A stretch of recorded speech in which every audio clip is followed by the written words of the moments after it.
once you have your microphone set up, it's time to now start recording. I'm going to turn on my monitor and I've got my levels going now.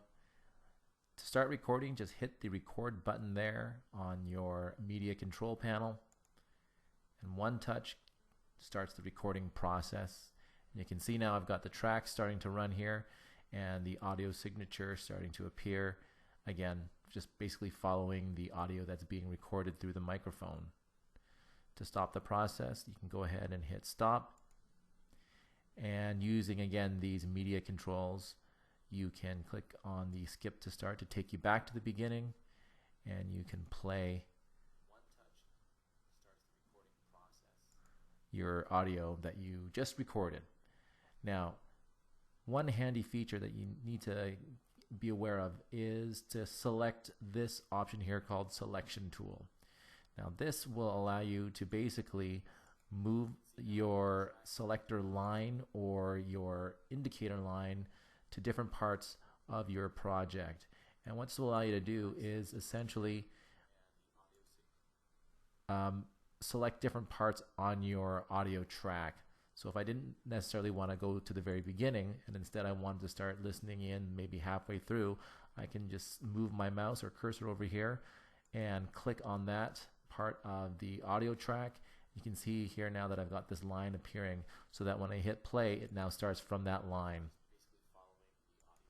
Another important feature in regards to this line or this selector tool or selector line is that this is where not only will you start playing from in terms of the location on your audio track, but if I were to hit record, this is also where I would begin recording from as well. So with the line halfway through my previously recorded audio track, if I were to hit record, you'll notice that it records from this point on.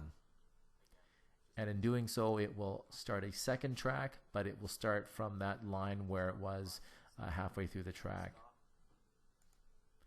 It's important to keep that in mind, because if you are doing a lot of starting recording and then stopping it and then recording again, you want to make sure that you place your marker line or indicator line at a point from where you'd want to continue recording from. And if you are busy listening back on a previously recorded track and you forget and you leave your marker line somewhere in the middle, when you hit record, you will record from that point on.